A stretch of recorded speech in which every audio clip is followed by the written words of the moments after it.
ہندوستان میں ابن بطوطہ لکھتے ہیں کہ یہاں دریا کنارے ایک وقت ایسا بھی آیا کہ ہندو متاثر ہوئے تو کچھ مسلمان بھی متاثر ہو گئے. کہنے لگے دریا کے کنارے سال کی جو آخری تاریخ ہوتی ہے نا، آخری تاریخ سمجھ لیں 29 ذی الحج، سال کے آخر پہ نا شیطان آتا ہے، ایک بت خانہ اس میں شیطان آتا ہے اور شیطان آ کے اس بت خانے پہ قبضہ کرتا ہے. تو اگر وہاں ایک کواری لڑکی نہ بٹھائی جائے تو وہ سارے ملک پہ قبضہ کر لے گا اور سب کو مار ڈالے گا. لہذا ایک لڑکی کی بلی چڑھائی جائے گی، اس کو بٹھایا جائے گا بت خانے میں رات کو. کواری لڑکی ساری رات وہاں بیٹھے گی، صبح جب لینے جاتے تو لڑکی مری ہوتی. شیطان آیا ہے تو اس کو نہ یہ دینی ہے تو تب اس نے جان چھوڑ. یہ رسم تھی. میں اکثر کہتا ہوں ہمارے تو جو دروازے پہ بھیک لینے آتا ہے وہ بھی قسمت کا حال بتاتا ہے. جس کی اپنی قسمت خراب ہے کہ مانگتا پھر اپنی قسمت کا یہ حال ہے کہ در در کا بھکاری ہے، قسمت کی حال بتاتا ہے. اور کئی دفعہ سونا بھی ڈبل کر دیتے ہیں. وہ پتہ تب چلتا ہے جب سنگل بھی غائب ہو جاتا ہے. خدا کا خوف کرے. یہ قسمت کا حال بتائے گا جو روٹیاں مانگتا ہے. کچھ تو تھوڑا سا معیار زندگی بنائے. ہم مسلمان ہیں، ان کا بھی نظریہ بن گیا، مسلمان بھی اس نظریے کا شکار ہو گئے کہ جناب سال کے آخر میں ایک کواری لڑکی بٹھائیں گے ورنہ وہ سارے ہندوستان کو مار دے گا.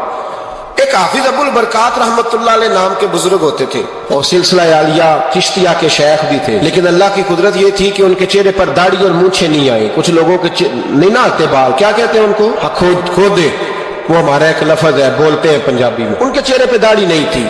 وہ بھی کبھی کبھی اس رستے گزرا کرتے تھے تو قریب ہی ایک بوڑھی اماں کا مکان تھا. تو اماں بڑی مہمان نواز تھی. اس نے دروازے پہ، اگر تھے بیوہ عورت تھی، ایک کی اس کی بیٹی تھی، دروازے پر اس نے مہمان خانہ بنایا ہوا تھا. آنے جانے والے کو کھانا کھلاتی، چائے پہ شوق تھا اس کا. وہ حافظ صاحب دن کے وقت وہاں آئے. اماں بڑا رو رہی تھی، کھانا بھی نہ ملا، چائے بھی نہ ملی. تو کہنے لگے میں تو اس رستے اس لیے آیا تھا کہ یہاں ٹھہروں گا.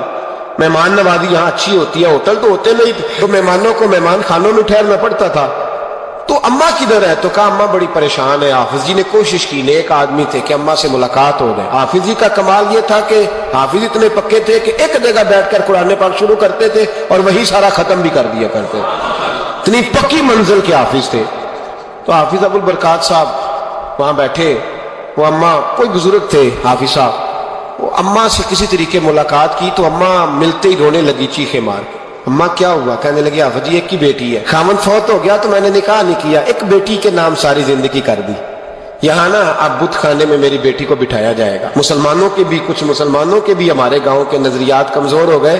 یہاں بچی کو بٹھایا جائے گا اور سویرے وہ مر جائے گی میری بیٹی. قرآن اندازی ہوئی ہے تو میری بیٹی کا نام نکل آیا. اب بیٹی کو جانا ہی پڑے گا. یہ ہمارے ان کچھ علاقوں کا طریقہ ہے. حافظ جی کہنے لگے اماں تو اس طرح کر، میں لوگوں کو سمجھاتا ہوں کہ یہ غلط ہے، شریعت اس کو پسند نہیں کرتی. تو میرے ساتھ انہوں نے کہا یہ لوگ نہیں مانیں گے، بہت سارے ہندو بھی ہیں، بہت سارے مسلم بھی ہیں، تو گڈمنڈ ہو گئے نظریات، یہ تھوڑی مانیں گے. حافظ جی کہنے لگے اماں پھر ایک اور حل بھی ہے، میرے چہرے پہ کون سا داڑھی ہے؟ تو بیبیوں والے کپڑے مجھے دے.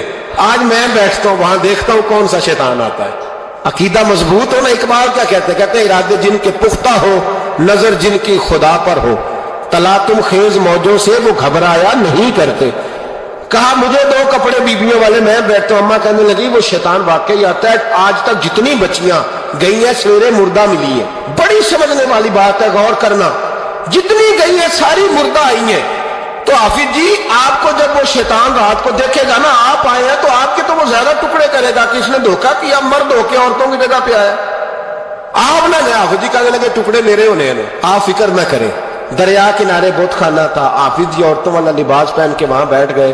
حافظ صاحب کہتے ہیں 3 دفعہ میں نے رات کو باہر نکل کے دریا پہ وضو بھی کیا. ساری رات میں نے قرآن پاک پڑھا اور جب فجر کا وقت ہوا تو باہر نکل کے میں نے اذان پڑھی. لوگ آئے تو میں نے جماعت کرائی. اور فرماتے ہندو مسلمانوں سب کو بلا کے میں نے کہا کہ اگر آج کے بعد شیطان نہ آئے تو ہندو کلمہ پڑھتے ہو سارے؟ انہوں نے کہا جی پڑھتے ہیں. فرمایا لو پھر میں بالکل صحیح سلامت آ گیا، کوئی شیطان نہیں آیا. کہتے ہیں سب ٹھیک ہو گیا. اب لوگ کہنے لگے حافظ جی بات تو آپ کی ٹھیک ہے پر وہ بی بی کیسے مر جاتی تھی جس کو ہم رات کو بٹھاتے تھے سویرے مردہ ملتی تھی، تو اس کو کون مارتا تھا اگر شیطان نہیں آتا؟ حافظ جی سمجھانے لگے کہ شیطان وسوسہ دیتا ہے پر زندگی موت اس کے ہاتھ میں. وسوسہ دیتا ہے، جتنی اس کو گنجائش ہے وہ کرتا ہے. پھر وہ بی بی کیسے مرتی تھی؟ تو حافظ جی نے ایک بہت بڑی بات سمجھائی. کہنے لگے اصل بات یہ جس آدمی کو پتا ہو نا میں نے سویرے مر جانا ہے وہ ڈر سے مر جاتا ہے. جس کو پتا ہو نا کہ میں یہاں مرنے آیا ہوں تو وہ ڈر سے ہی. فرمانے لگے اس کا عقیدہ کمزور ہو جاتا تھا، وہ نفسیاتی طور پر سمجھتی تھی کہ میں نے مرنا ہی مرنا ہے.